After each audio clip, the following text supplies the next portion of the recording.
Mheshimiwa Mwenyekiti, kabla sijatoa maelezo yangu, naomba maelezo yote yaliyopo katika kitabu cha bajeti ya Ofisi ya Rais, Management ya Utumishi wa Umma na Utawala Bora na makadirio ya mapato na matumizi ya fedha kwa mwaka 2026/27 yaingie kwenye Hansard.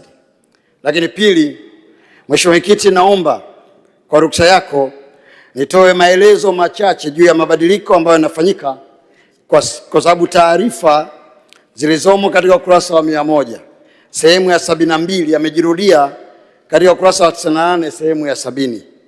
Hivyo natoa taarifa kuwa maelezo sahihi ni haya nitakayotoa kwenye maelezo yangu katika fungu namba 4 idara ya kumbukumbu na nyaraka.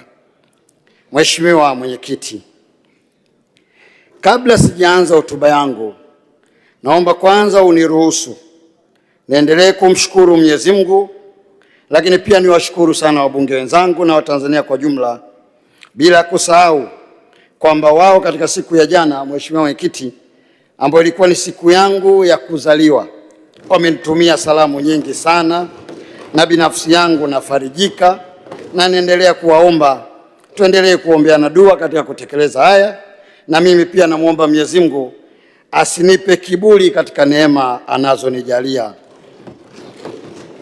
Mheshimiwa Mwenyekiti, pamoja na kumshukuru Mwenyezi Mungu kwa rehema zake na neema zake, naomba pia nimshukuru kwa kutuwezesha wote kuwa wenye afya njema na kuendelea kuijali nchi yetu. Lakini pamoja na hilo pia kuendelea kujalia nchi yetu amani, utulivu na mshikamano ambao ni tunu zinazotuwezesha kushiriki mkutano huu wa 3 wa Bunge la 13 la Jamhuri ya Muungano wa Tanzania.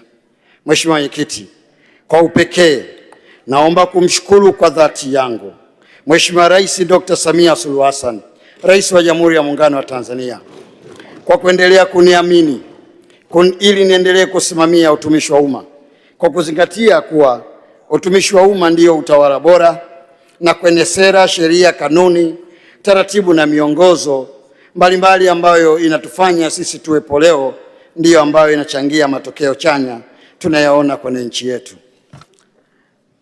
Aidha, Mheshimiwa Mwenyekiti, naomba nitumie fursa hii pia kumpongeza Rais wetu wa Jamhuri ya Muungano wa Tanzania na Amiri Jeshi Mkuu Dr. Samia Suluhu Hassan kwa kuweka mwelekeo wa nchi yetu kwa kuanzisha hatua kufikia malengo ya dira ya mwaka 2050 aliyoizindua Julai mwaka 2025, pamoja na kuanza utekelezaji wa ilani ya Chama cha Mapinduzi ambayo ilitembezwa katika uchaguzi wa mwaka 2025, ambayo ilani hiyo aliitumia wakati wa kuomba kura kwa Watanzania kwa kuahidi pamoja na mambo mengine kuendeleza kuweka utawala bora na utumishi wa umma ulioboreshwa na unaolenga kutoa huduma kwa umma na kusimamia misingi ya nchi.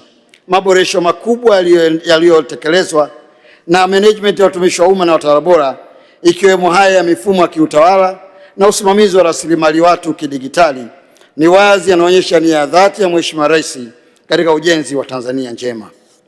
Mheshimiwa Mwenyekiti, kipekee nimpongeze Mheshimiwa Dr. Emmanuel John Nchimbi, Makamu wa Rais wa Jamhuri ya Muungano wa Tanzania, kwanza kwa kuchaguliwa kwake kuwa msaidizi wa Mheshimiwa Rais Dr. Samia Suluhu Hassan katika nafasi hiyo muhimu katika nchi yetu, lakini kwa uchapakazi wake mahiri na uzalendo wake kwenye kulitetea taifa letu kwa maendeleo. Tunamwahidi utii katika utekelezaji wa weledi wa utekelezaji wa majukumu yake na michango yake ili tuendelee kufanya kazi ya kustawisha taifa letu. Halikadhalika, naomba nimpongeze Mheshimiwa Dr. Hussein Ali Mwinyi, Rais wa Zanzibar na mwenyekiti wa Baraza la Mapinduzi, kwa kuchaguliwa kwake tena kuiongoza Zanzibar. Hakuna shaka kwamba ushupavu wake, ubunifu wake, jitihada zake za kuboresha utendaji na kusimamia maendeleo ya Zanzibar katika nyanja za kijamii, uchumi, kisiasa na kidiplomasia unaonyesha na unathibitisha kuwa huyu ni mzalendo wa kweli aliyepikwa na anayestahili kuendelea kuungwa mkono kwa maendeleo yetu sote. Hongera sana Dr. Hussein Ali Mwinyi. Mheshimiwa Mwenyekiti, ninapenda nichukue fursa hii kumpongeza pia Mheshimiwa Waziri Mkuu wa Jamhuri ya Muungano wa Tanzania, Mheshimiwa Dr. Mwigulu Lameck Nchemba, mbunge, kwa hotuba yake nzuri aliyoiwasilisha hapa bungeni, ambayo imetoa dira na mwongozo wa uelekeo wa shughuli za serikali katika mwaka ujao wa fedha. Aidha, nampongeza kwa kuendelea kusimamia na kuratibu utendaji kazi na uwajibikaji serikalini ambao ufuatiliaji wake umetoa mwangwi wa uwajibikaji katika utumishi wa umma. Vile vile namshukuru na kumpongeza kwa namna anavyotusimamia sisi mawaziri katika kutekeleza majukumu yetu. Mheshimiwa Mwenyekiti, sitoacha kukupongeza wewe kwa niaba ya Mheshimiwa Spika pamoja na Mheshimiwa Naibu Spika Mheshimiwa Daniel Baron Silo na wenye viti wa Bunge na wenye viti wa kamati mbalimbali za kudumu za Bunge pamoja na watendaji wote wa ofisi yenu kwa namna mnavyosimamia na kuliendesha Bunge letu tukufu kwa weledi na umahiri mkubwa, mkiongozwa na Spika wetu wa viwango kwa wakati sahihi, Mheshimiwa Azan Zungu. Tunawashukuru na kuwapongeza sana, na tunaendelea kuwaomba ushirikiano kadri tunavyoendelea kuchapa kazi kuitetea Tanzania yetu. Mheshimiwa Mwenyekiti, juhudi na maarifa yenu yameendelea kuupa heshima muhimili huu muhimu kwa umma wa Tanzania na kuwezesha kusimamia na kuishauri serikali ipasavyo. Aidha, ninawapongeza waheshimiwa wabunge wote kwa ujumla kwa kazi nzuri mnayoifanya ya kuwakilisha wananchi wetu katika bunge hili. Fanyeni kazi, Tanzania inawategemea. Mheshimiwa Mwenyekiti, katika kipindi cha tangu uchaguzi mkuu wa mwaka 2025 ukamilike, bunge lako tukufu limewapoteza wawakilishi wenzetu ambao ninaomba niwataje kwa majina utatu wao. Kwanza, Mheshimiwa Halima Idi Nasoro aliyekuwa mbunge wa viti maalum kundi la wafanyakazi. Mheshimiwa Jenista Joakim Mhagama aliyekuwa mbunge wa jimbo la Peramiho, na ndugu Mwalimu William Vangemembe Lukuvi aliyekuwa mbunge wa jimbo la Isimani. Mheshimiwa Mwenyekiti, kutokana na matukio haya, naungana na wabunge wenzangu kukupa pole wewe na bunge lako tukufu pamoja na familia za marehemu, ndugu, jamaa na marafiki na wote tulioguswa na misiba hiyo.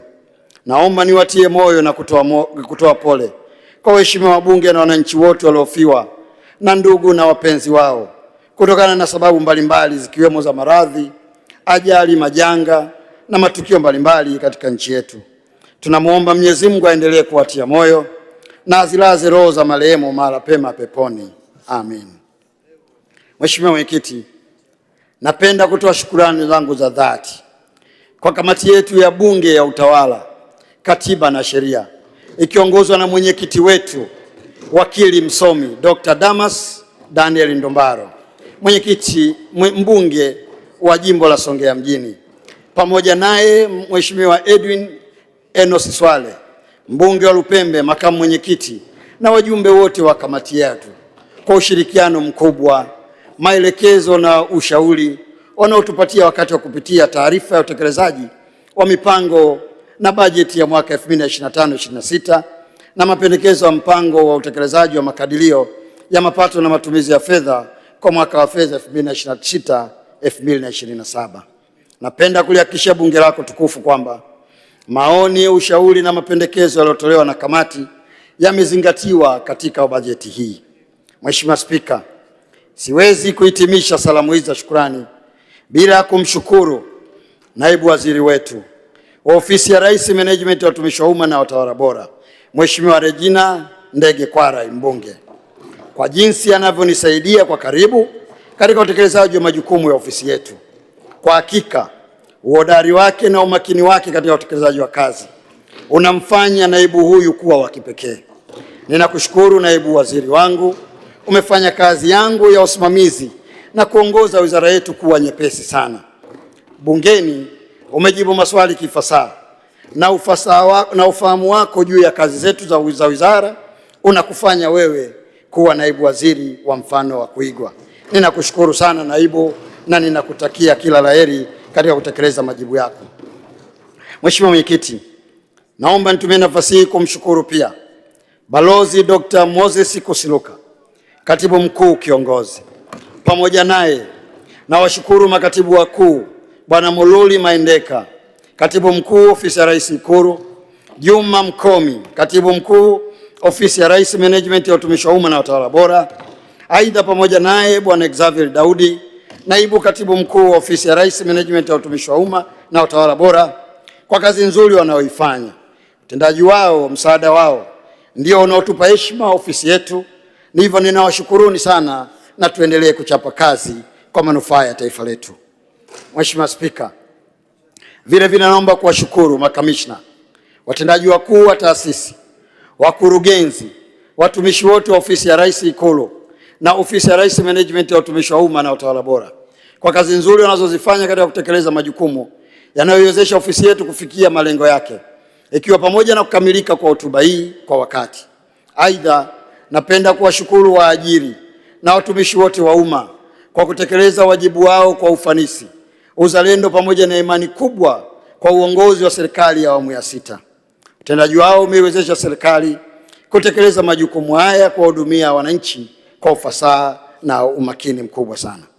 Mheshimiwa Spika, kwa namna ya kipekee napenda kuzishukuru nchi wahisani na washirika wa maendeleo ambao wamechangia kwa jitihada kubwa sana kuleta maendeleo kwa wananchi wetu. Hivyo naomba nichukue nafasi hii au fursa hii kuwashukuru, na niruhusu Mheshimiwa Mwenyekiti niwataje kwa uchache. Kwanza, Jamhuri ya Watu wa China, Japani, Uingereza, India, Jamhuri ya Korea, Canada, Marekani, Sweden, Ufaransa, Australia, Umoja wa Ulaya, Denmark, Norway, Uholanzi, Finland, Uswizi, Italy, Malaysia, Misri, Singapore, Cuba na Thailand.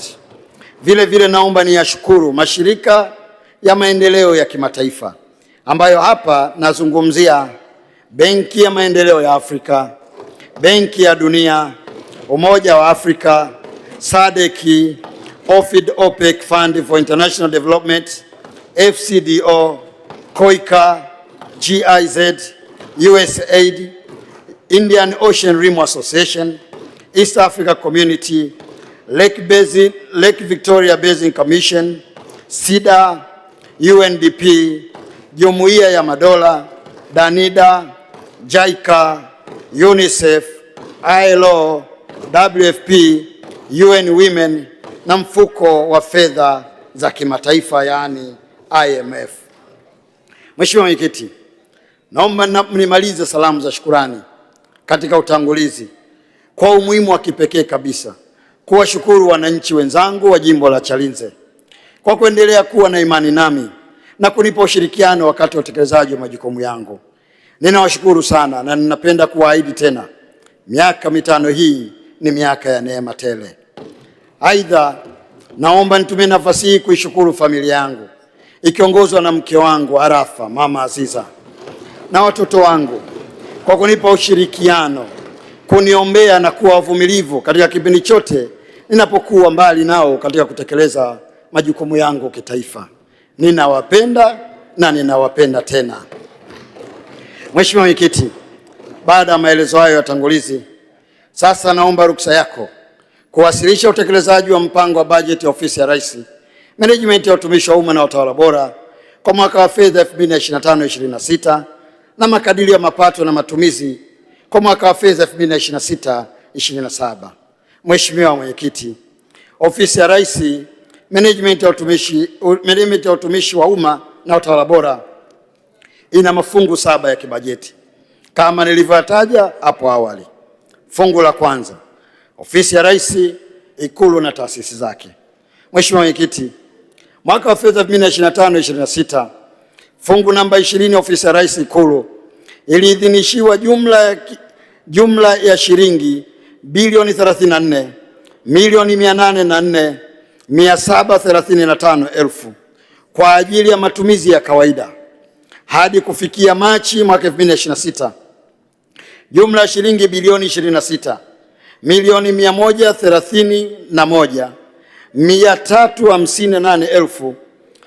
26,331,358,572 na senti 70 sawa na 75% zilipokelewa kwa matumizi.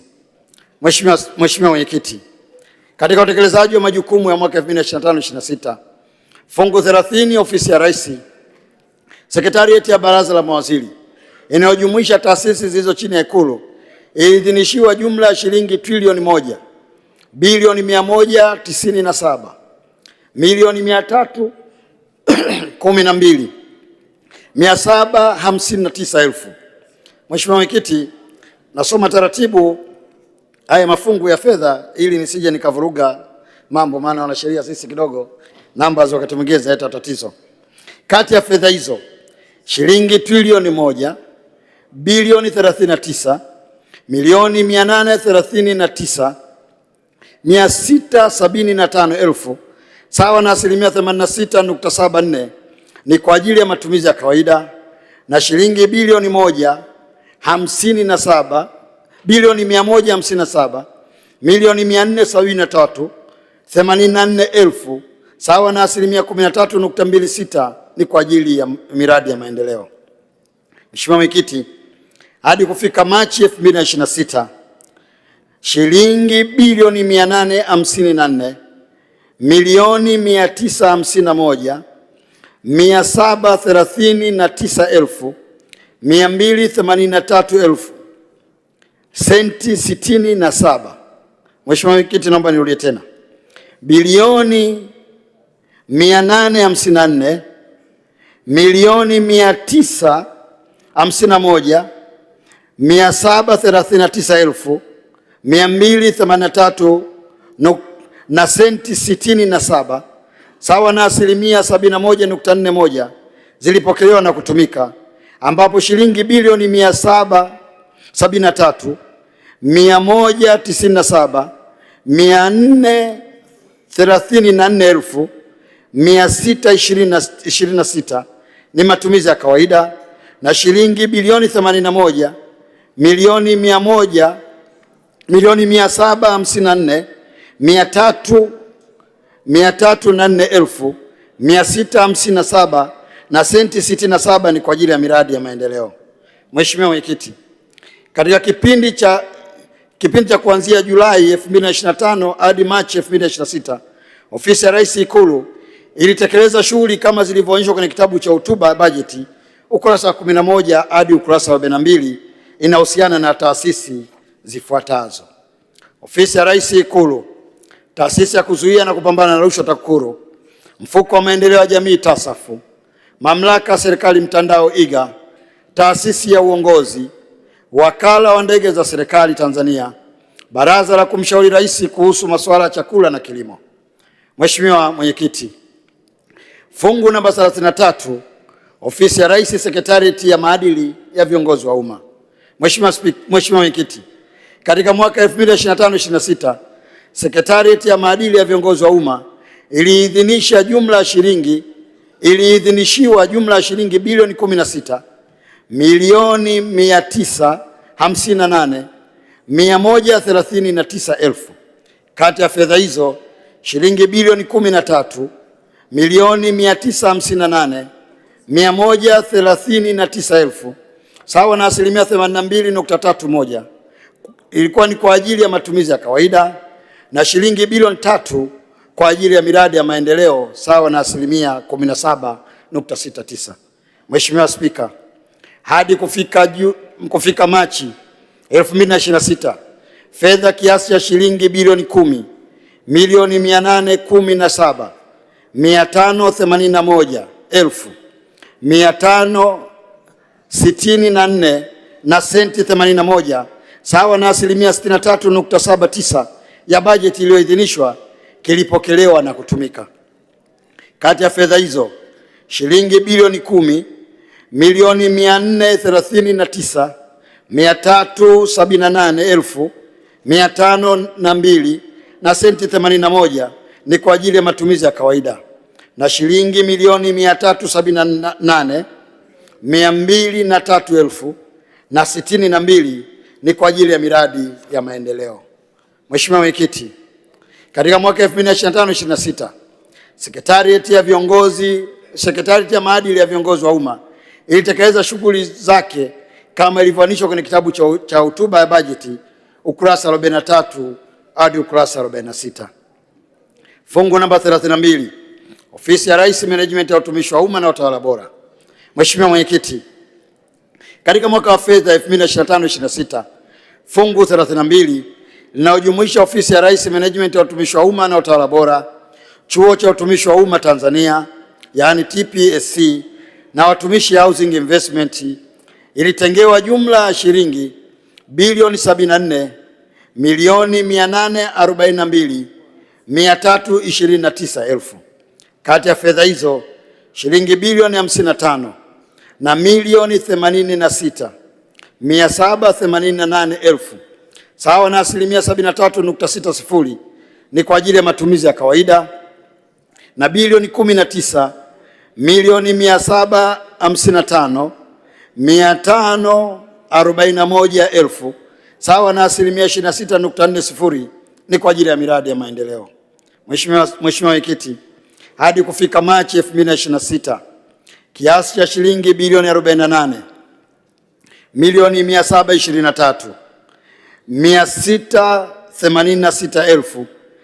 48,686,945 na senti 20 sawa na asilimia 65.10 ya bajeti iliyoidhinishwa kilipokelewa na kutumika. Kati ya fedha hizo shilingi milioni 44,317,453,000 na 21. Naomba nirudie tena. Mheshimiwa Mwenyekiti, kati ya fedha hizo shilingi bilioni 44,453,453,21 na senti 80 ni matumizi ya kawaida na bilioni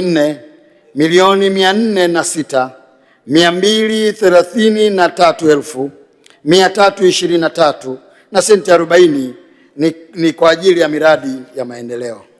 Mheshimiwa Mwenyekiti, katika kipindi cha kuanzia Julai 2025 hadi Machi 2026, Ofisi ya Rais, Management ya Utumishi wa Umma na Utawala Bora pamoja na taasisi zake ilitekeleza shughuli kama zilivyoonyeshwa katika kitabu cha hotuba ukurasa 47 hadi 60.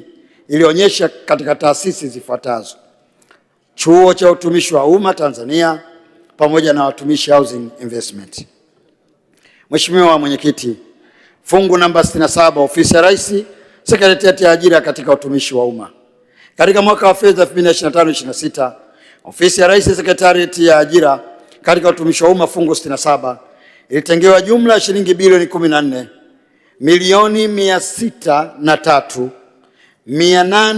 14,603,888,000. Kati ya fedha hizo shilingi bilioni 13,195,000 na 60,000 sawa na asilimia 90.35 ni kwa ajili ya matumizi ya kawaida na shilingi bilioni 1,828,828,000 sawa na asilimia 9.65 ni kwa ajili ya miradi ya maendeleo. Mheshimiwa Mwenyekiti, hadi kufikia Machi 2026 kiasi cha shilingi bilioni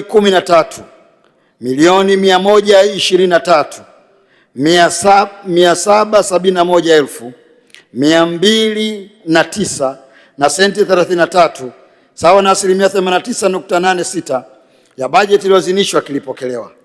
Kati ya fedha hizo shilingi bilioni 11,714,943,209 na senti 33 ni matumizi ya kawaida na shilingi bilioni 1,408,828,000 ni kwa ajili ya miradi ya maendeleo.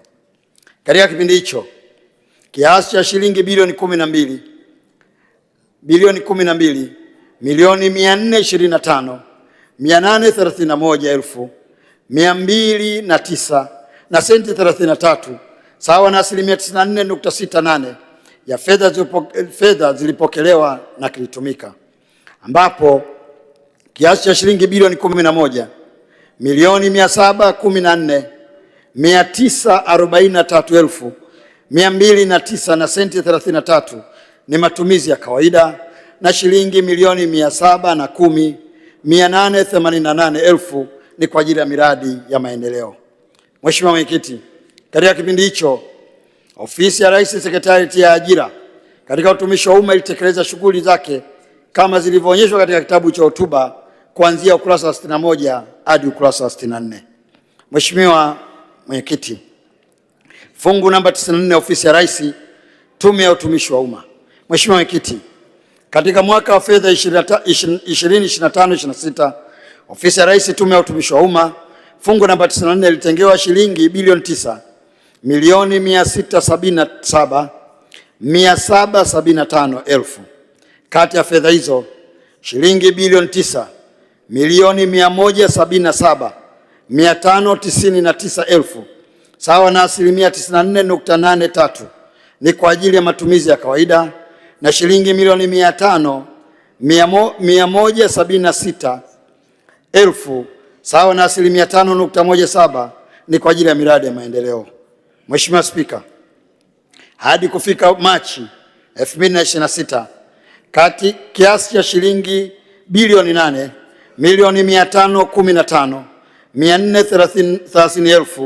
8,555,430,630 na senti 64 sawa na asilimia 87.99 ya bajeti iliyoidhinishwa kilipokelewa na kutumika. Kati ya fedha hizo shilingi bilioni 8 na milioni 15,254,630 na senti 64 ni matumizi ya kawaida na shilingi milioni 500,176,000 ni kwa ajili ya miradi ya maendeleo. Mheshimiwa Spika, Mheshimiwa Mwenyekiti, katika kipindi cha kuanzia Julai 2025 hadi Machi 2026, Ofisi ya Rais, Tume ya Utumishi wa Umma ilitekeleza shughuli zake kama ilivyoainishwa katika kitabu cha hotuba ukurasa wa 65 mpaka ukurasa wa 67. Mheshimiwa Mwenyekiti, fungu namba 4 Ofisi ya Rais, Idara ya Kumbukumbu na Nyaraka za Taifa. Mheshimiwa Mwenyekiti, katika mwaka wa fedha 25/26 Ofisi ya Rais, Idara ya Kumbukumbu na Nyaraka za Taifa ilitengewa jumla ya shilingi bilioni 6,150,690 naomba nirudi tena, bilioni 6,150,699,000. Kati ya fedha hizo shilingi bilioni 4,973,241,000 sawa na asilimia 80.86 ni kwa ajili ya matumizi ya kawaida na shilingi bilioni 1,177,458,000 sawa na asilimia 19.14 ni kwa ajili ya miradi ya maendeleo. Mheshimiwa Mwenyekiti, hadi kufikia Machi 2026 jumla ya shilingi bilioni 4,309,650,000 na 41 na senti 14 sawa na asilimia 70.07 zilipokelewa na kutumika. Kati ya fedha hizo bilioni 3,226,886 na senti 50 ni matumizi. Hebu rudia hiyo bilioni 3. Mheshimiwa Mwenyekiti, hadi kufika Machi 2026 jumla ya shilingi bilioni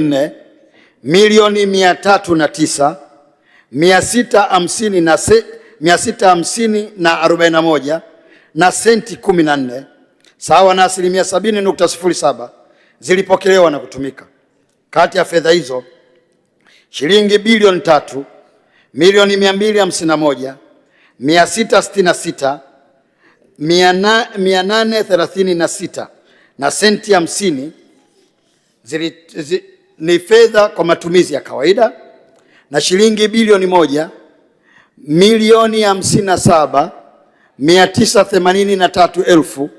1,057,983,204 na senti 64 ni kwa ajili ya miradi ya maendeleo.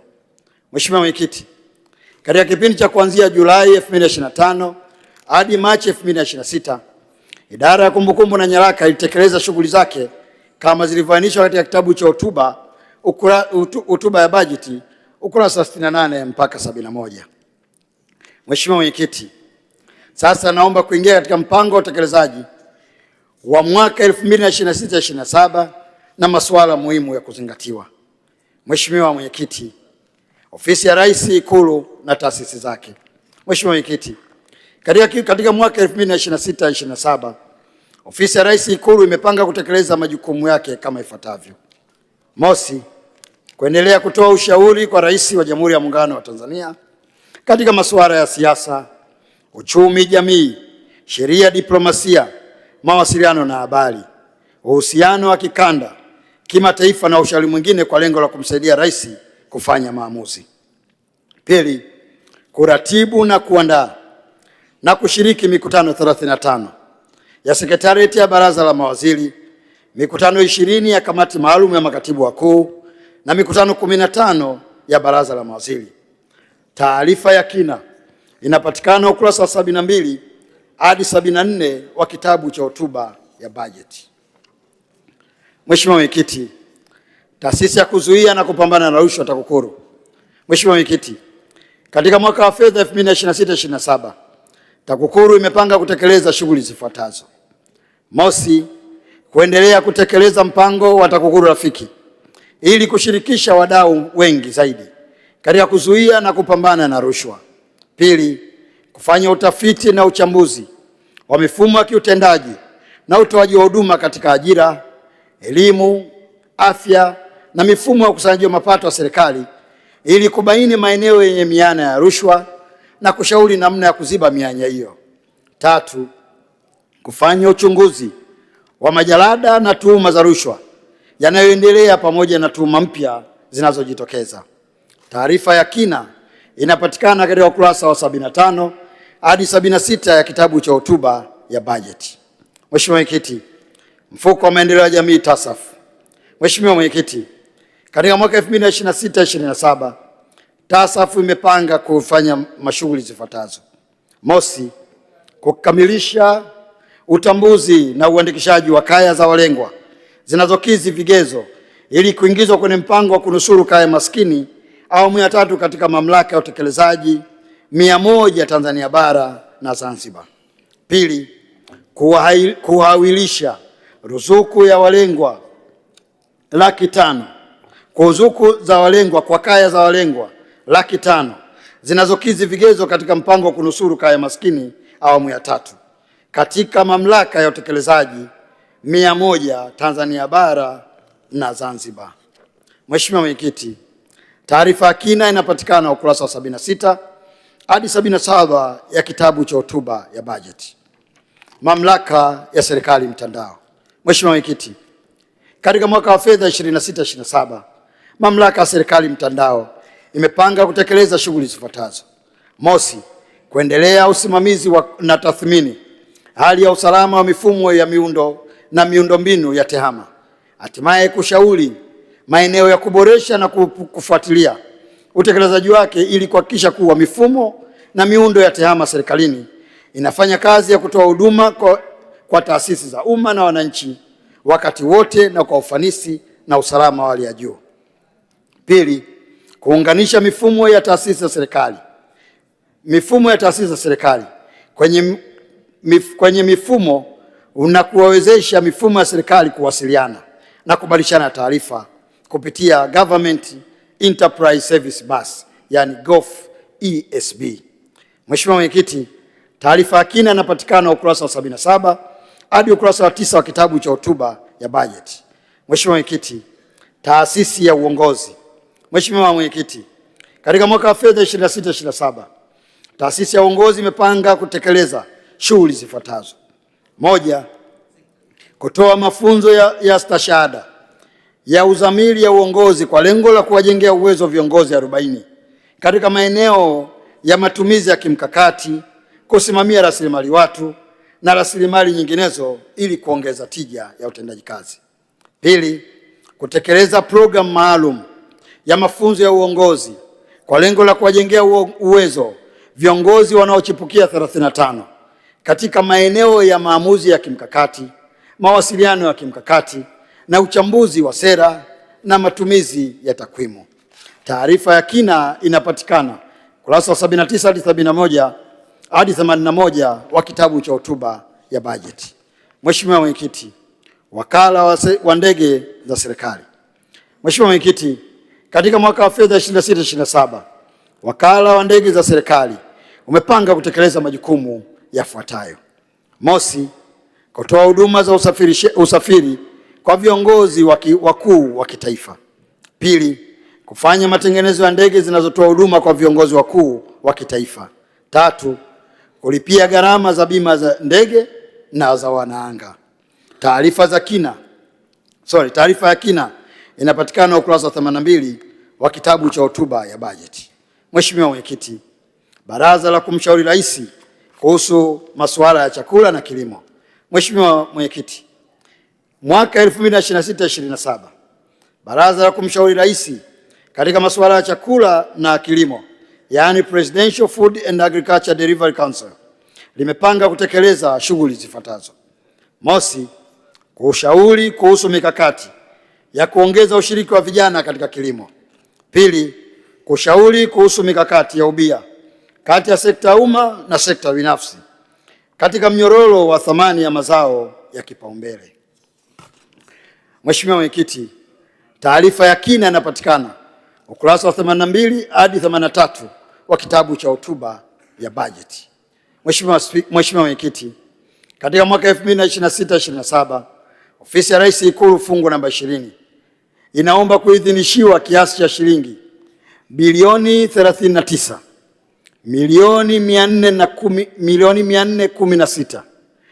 39,416,152 kwa ajili ya matumizi ya kawaida.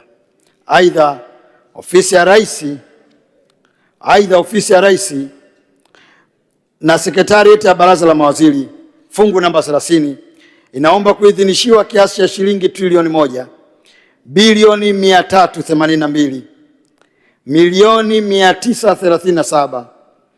1,382,937,944,000. Kati ya fedha hizo, shilingi trilioni 1,256,299,943,000 sawa na 90.84% ni matumizi ya kawaida, na shilingi bilioni 125,408,015 sawa na 9.07% ni kwa ajili ya miradi ya maendeleo kwa fedha za ndani, na shilingi bilioni 1,229,990,000 sawa na 0.09% ni kwa ajili ya miradi ya maendeleo kwa fedha za nje. Mheshimiwa Mwenyekiti, fungu namba 33 Ofisi ya Rais, Sekretarieti ya Maadili ya Viongozi wa Umma. Mheshimiwa Mwenyekiti, katika mwaka 26/27 Ofisi ya Rais, Sekretarieti ya Maadili ya Viongozi wa Umma imepanga kutekeleza shughuli zifuatazo: mosi, kupokea na kuhakiki matamko ya rasilimali na madeni ya viongozi wa umma kwa mujibu wa Sheria ya Maadili ya Viongozi wa Umma sura ya 398; na pili, kuchunguza tuhuma za uvunjifu wa Sheria ya Maadili ya Viongozi wa Umma sura 398.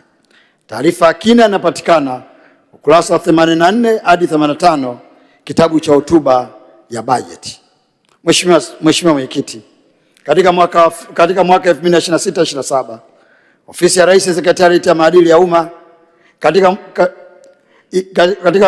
katika mwaka 2026/27 Ofisi ya Rais, Sekretarieti ya Maadili ya Viongozi wa Umma inaomba kuidhinishiwa shilingi bilioni 18,074,774,000 kwa ajili ya utekelezaji wa kazi zilizopangwa.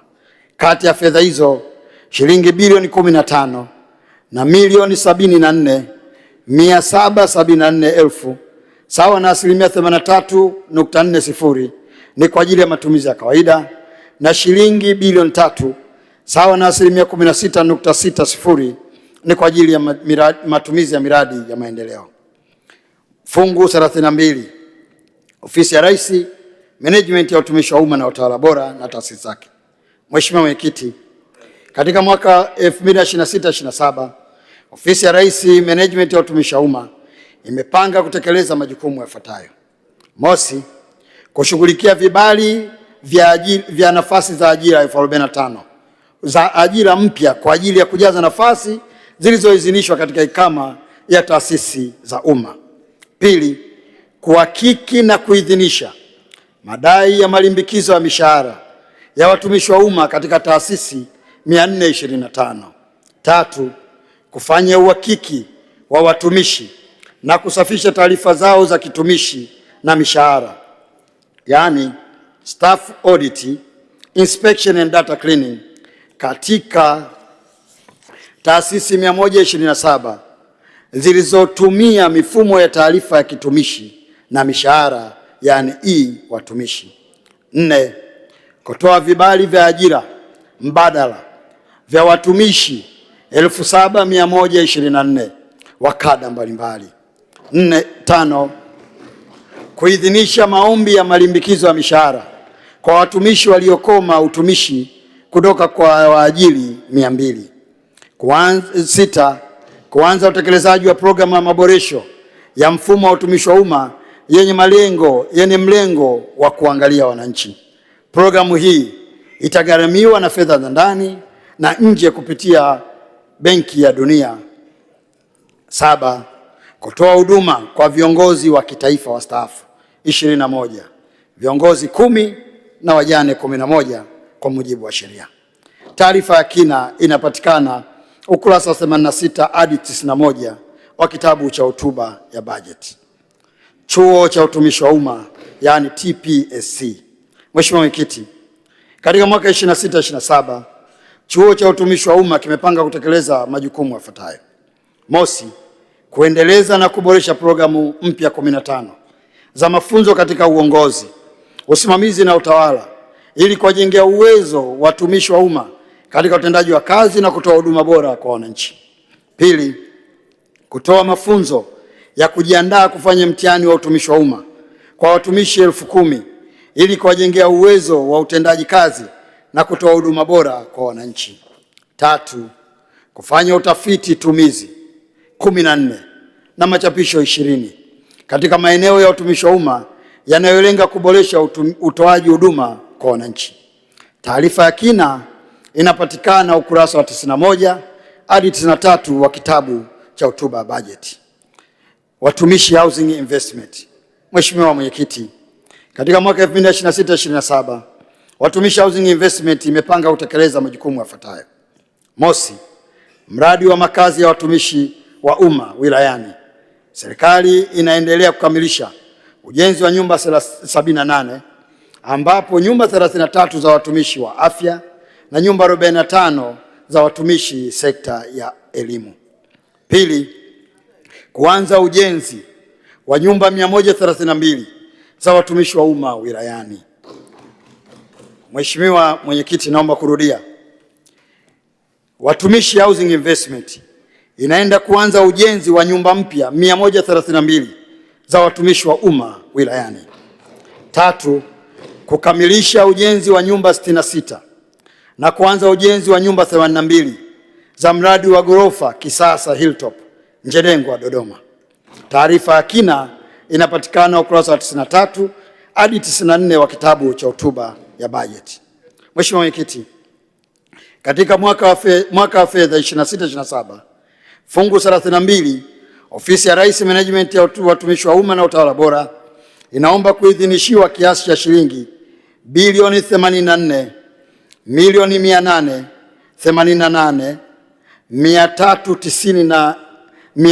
84,888,399,000. Kati ya fedha hizo shilingi bilioni 55,832,858,000 sawa na 65.77 ni kwa ajili ya matumizi ya kawaida na shilingi bilioni 29,541,541,000 sawa na 34.23 ni kwa ajili ya miradi ya maendeleo. Fungu 67 Ofisi ya Rais, Sekretarieti ya Ajira katika Utumishi wa Umma. Mheshimiwa Mwenyekiti, katika mwaka 2026-27 Ofisi ya Rais Sekretarieti ya Ajira katika Utumishi wa Umma itaendelea kutekeleza majukumu yake ya msingi ya kuwezesha kupatikana kwa wataalamu katika utumishi wa umma katika maeneo ya vipaumbele kama ifuatavyo: kufanya usaili 22 kwa wizara, idara zinazojitegemea na wakala wa serikali pamoja na mamlaka ya serikali za mitaa na kuwapangia vituo wasaili waliofaulu.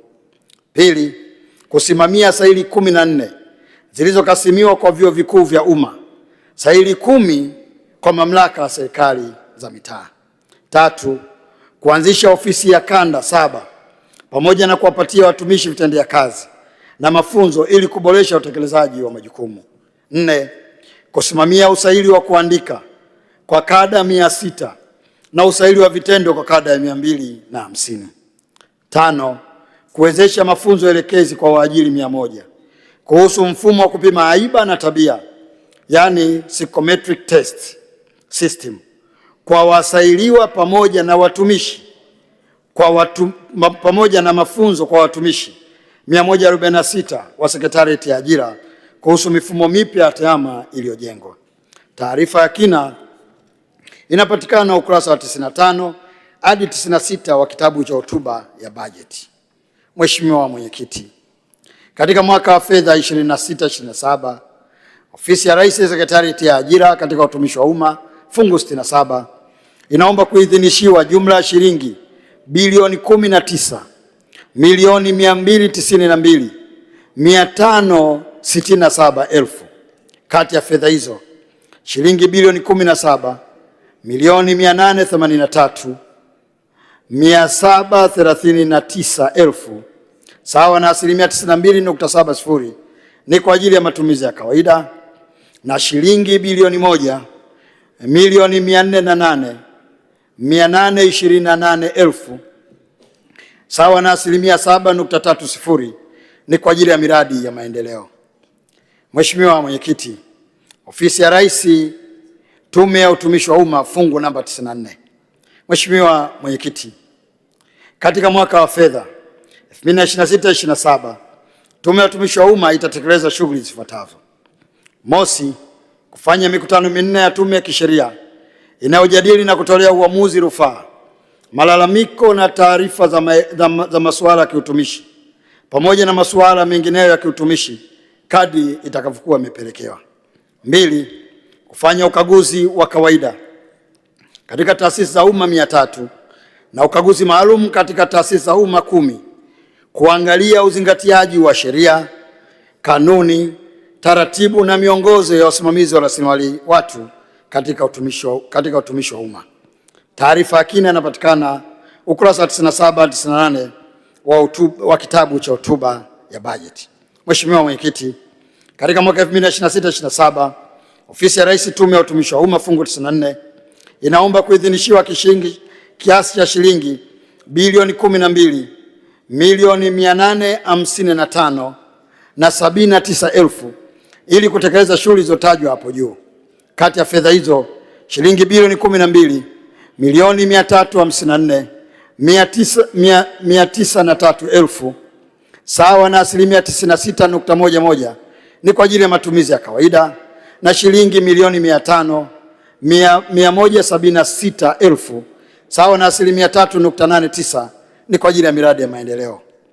Mheshimiwa Mwenyekiti, fungu namba 4, Ofisi ya Rais, Idara ya Kumbukumbu na Nyaraka za Taifa. Mheshimiwa Mwenyekiti, katika mwaka wa fedha 26/27 Ofisi ya Rais, Idara ya Kumbukumbu na Nyaraka za Taifa imepanga kutekeleza shughuli zifuatazo: mosi, kukusanya taarifa, kumbukumbu, nyaraka na machapisho mbalimbali yanayohusu historia ya nchi yetu kutoka kwenye taasisi na watu binafsi. Pili, kutambua, kukusanya na kuhifadhi kumbukumbu, nyaraka na vitu vya waasisi wa taifa na marais wengine wa Jamhuri ya Muungano wa Tanzania waliopita na wa sasa. Tatu, kuzijengea uwezo taasisi za umma katika usimamizi wa kumbukumbu na nyaraka za serikali kwa kuandaa mikutano kazi kwa management za taasisi za umma na mafunzo kazi kwa watumishi, waratibu na watunza kumbukumbu kuhusu sheria, kanuni, taratibu na miongozo ya utunzaji wa taarifa kumbukumbu na nyaraka za serikali. Taarifa ya kina inapatikana ukurasa wa 99 hadi ukurasa wa 100 wa kitabu cha hotuba ya bajeti. Mheshimiwa Mwenyekiti, katika mwaka wa fedha 2026/2027, Ofisi ya Rais, Idara ya Kumbukumbu na Nyaraka ya Taifa, fungu namba 4, inaomba kuidhinishiwa jumla ya fedha shilingi bilioni 8,129,081,000. Kati ya fedha hizo shilingi bilioni 5,731,623,000 ni matumizi ya kawaida sawa na 70.51, na shilingi bilioni 2,397,458,000 sawa na 29.49 ni kwa ajili ya utekelezaji wa miradi ya maendeleo. Mheshimiwa Mwenyekiti, ninapokwenda kwenye hitimisho, naomba nianze kwa salamu iliyoasisiwa na Mheshimiwa Rais Dr. Samia Suluhu Hassan, Rais wa Jamhuri ya Muungano wa Tanzania, ambayo sisi tunaifuatisha pale aliposema kazi na utu, tunasonga mbele. Mheshimiwa Mwenyekiti, maombi ya kuidhinishiwa mpango na bajeti ya Ofisi ya Rais, Ikulu na Ofisi ya Rais Management ya Utumishi wa Umma na Utawala Bora yanalenga kutafsiri kwa kina utayari wa uongozi wa awamu ya 6 katika kuchapa kazi na kutambua maendeleo na mafanikio ya kweli hayawezi kufikiwa kama utu hautoliongoza taifa kiutendaji. Hivyo utumishi wa umma unaowajibika, uliojumuishi na unaoleta matokeo yanayoendana na matakwa ya wananchi ndio msingi wa kufikiwa maendeleo endelevu kwa mama Tanzania. Haya maneno yametolewa pia kwenye maelekezo ya kiilani ya Chama cha Mapinduzi ya uchaguzi wa mwaka 2025 yanayosema kama ifuatavyo, na naomba kunukuu. Ndio Mwenyekiti, maneno yanasema: kujenga utumishi wa umma wenye sifa stahiki, uadilifu, uzalendo wa kitaifa, moyo wa kujituma, weledi, uwajibikaji na kufanya kazi kwa bidii kwa maslahi ya taifa ndio msingi wa utu. Mheshimiwa Mwenyekiti, bajeti tunayoiomba itasaidia serikali kusimamia kwa ufanisi utumishi wa umma unganifu, wenye umahiri, wenye uadilifu, wenye weledi na ubunifu, unaowajibika, unaoweka mbele maslahi ya umma. Lakini pia utumishi wa umma ambao utaendelea kuzingatia sera ya utawala bora na usimamizi wa rasilimali watu, mifumo ya miundombinu iliyoboreshwa ili kuchochea utoaji wa huduma kwa wananchi wetu. Aidha, uidhinishaji wa mafungu ya kibajeti utawezesha kuboresha mifumo, sera na taratibu za usimamizi wa rasilimali watu ili kuwezesha serikali kuendana na utekelezaji wa malengo ya dira ya mwaka 2050. Kwa upande mwingine, hatua hizi zitaimarisha usimamizi wa utekelezaji wa miradi kimkakati kwa ufanisi zaidi, sambamba na kuharakisha mageuzi ya kidigitali na ubunifu katika utoaji wa huduma za jamii. Vile vile, maombi ya bajeti yatasaidia kukamilisha ujenzi wa majengo na kutengeneza mazingira ya wezeshi kwa watumishi wetu walio katika mazingira magumu, ambao ni muhimu katika kuwezeshwa kwa makazi bora ili kulinda utu na utumishi wa umma wenye haiba, na serikali ambayo itaonekana kuweka msitizo katika ufanisi na uratibu na utoaji wa huduma bora. Mheshimiwa Mwenyekiti, kwa mujibu wa hati idhini, Ofisi ya Rais inaongozwa na Mheshimiwa Dr. Samia Suluhu Hassan, Rais wa Jamhuri ya Muungano wa Tanzania. Mheshimiwa Mwenyekiti, naomba kurudia, kwa mujibu wa hati idhini, ofisi hii ya Rais inaongozwa na Dr. Samia Suluhu Hassan, Rais wa Jamhuri ya Muungano wa Tanzania. Hivyo inaomba kuidhinishwa bajeti ili kutafsiri maoni yake na serikali yake kwa kuzingatia dhana ya kazi na utu, tunasonga mbele, ili kuleta tabasamu la Watanzania. Ni muhimu sana tukaidhinisha bajeti hii ili kazi ya msingi ifanyike. Mheshimiwa Mwenyekiti, serikali inalenga kuacha tabasamu kwa watumishi wa umma pia ili huduma ziwe bora. Ni muhimu serikali ikaendelea kujenga miundombinu bora ili kufurahisha maisha na kujenga mazingira bora. Tutaendelea kuongeza ajira kila mwaka ili kupunguza mzigo wa kazi kwa wachache. Tutaendelea kuwawezesha mafunzo ili kupika wajuzi na wabobezi. Tutaendelea kuboresha mfumo wa utoaji wa huduma katika utumishi wa umma ili malengo ya wananchi yafikiwe. Tutaendelea na awamu ya 3 ya TASAF ili kuendelea mapambano dhidi ya hali ngumu ya wananchi wetu. Tutaendeleza ushirikiano na Benki ya Dunia ili kuhakikisha miradi hiyo inafanyikiwa. Lakini pamoja na hilo pia tutaendelea kuhakikisha kwamba haki za watumishi kupitia rufaa zinaendelea kupelekwa katika tume na zinashughulikiwa mapema iwezekanavyo ili kuweka msukumo wa kuleta tabasamu kama tulivyoeleza hapo mwanzo. Tutaendelea kutunza kumbukumbu na nyaraka za vitu vya waasisi wa taifa na zitawekwa katika hali nzuri ya kutoa elimu ya uzalendo kwa vizazi vya sasa na vizazi vijavyo. Mheshimiwa Mwenyekiti, utumishi wa umma na utawala bora una mchango mkubwa katika utekelezaji maendeleo endelevu ya nchi yetu, na ni dhahiri kuwa mchango endelevu wa utumishi wa umma utaliendeleza taifa na kuleta ustawi mzuri kwa Watanzania wote. Mheshimiwa Mwenyekiti, maombi ya bajeti ya Ofisi ya Rais, Ikulu pamoja na Ofisi ya Rais Management ya utumishi wa umma na utawala bora yanalenga kuviwezesha vyombo vya ulinzi vya kusimamia maamuzi, vyombo vya ulinzi na usalama na taasisi yetu ya TAKUKURU kupata nguvu hususa kwenye mapambano dhidi ya rushwa nchini ili viweze kufanya kazi nzuri kwa pamoja. Mheshimiwa Mwenyekiti, hivyo kupitishwa kwa bajeti hii ni mchango muhimu katika kusimamia utendaji wa vyombo husika kwa manufaa ya taifa. Aidha, ofisi itahakikisha misingi ya utawala bora inaimarika katika ngazi zote, ikiwa pamoja na kutoa mafunzo kwa viongozi wateule ili kujenga utumishi wa umma wenye weledi unaozingatia uendelevu wa serikali.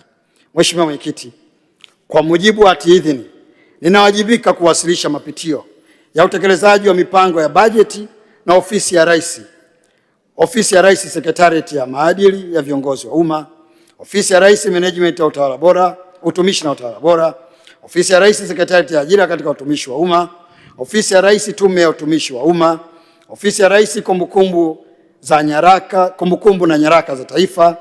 Hivyo nataka kulihakikishia bunge lako tukufu kuwa mipango na bajeti kwa mafungu niliyoyataja yamezingatia vipaumbele vya serikali ya awamu ya 6 katika eneo la kuimarisha utendaji kazi katika utumishi wa umma na kuifanya nchi yetu iondokane na ukiukwaji wa maadili ya viongozi na kupunguza urasimu usio lazima na lazima kutoa huduma kwa kufanya mapitio ya michakato ya utoaji huduma, hivyo kuongeza tija kwa maelekezo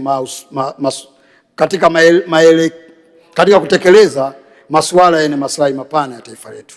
Mheshimiwa Mwenyekiti, baada ya maelezo hayo ya kina na utekelezaji wa majukumu ya mwaka 2025-2026 na mpango na bajeti ya Ofisi ya Rais Ikulu na Ofisi ya Rais Management ya utumishi wa umma na utawala bora, sasa naomba kuwasilisha rasmi mapendekezo ya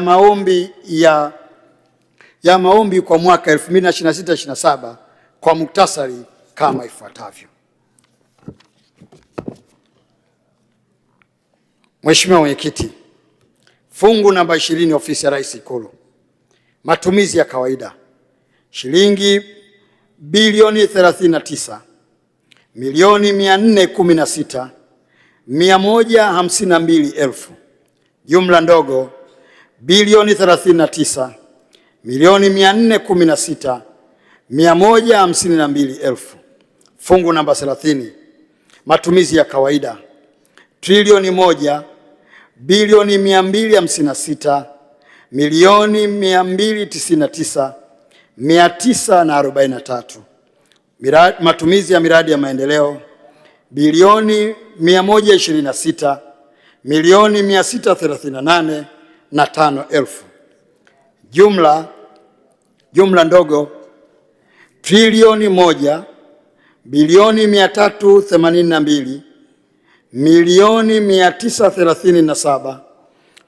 1,282,937,948,000. Fungu namba 33 Ofisi ya Rais Sekretarieti ya maadili ya viongozi wa umma, matumizi ya kawaida bilioni 15 na milioni 74,774,000. Matumizi ya miradi ya maendeleo bilioni 3.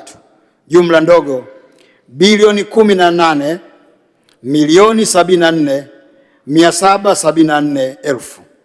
Fungu namba 32, Ofisi ya Rais, Management ya Utumishi wa Umma na Utawala Bora, matumizi ya kawaida bilioni 55 milioni 382 milioni, naomba nirudie tena, bilioni 55 milioni 832 858 elfu. Matumizi ya kawaida, matumizi ya miradi ya maendeleo bilioni 29 milioni 55 541 elfu. Jumla ndogo bilioni 84 milioni 888 399 elfu. Fungu namba 67, Ofisi ya Rais, Sekretarieti ya Ajira ya katika Utumishi wa Umma bilioni 17, matumizi ya kawaida bilioni 17 milioni 883 739 elfu. Matumizi ya miradi ya maendeleo bilioni 1 milioni 408 828 elfu.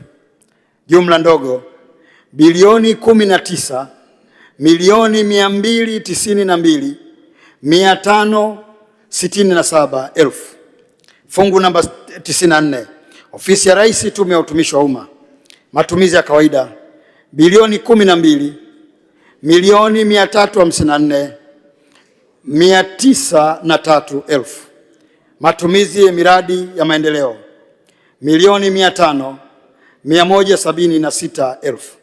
Jumla ndogo bilioni 12 milioni 855 79 elfu. Fungu namba 4, Ofisi ya Rais, Idara ya Kumbukumbu na Nyaraka za Taifa, matumizi ya kawaida bilioni 5 milioni 731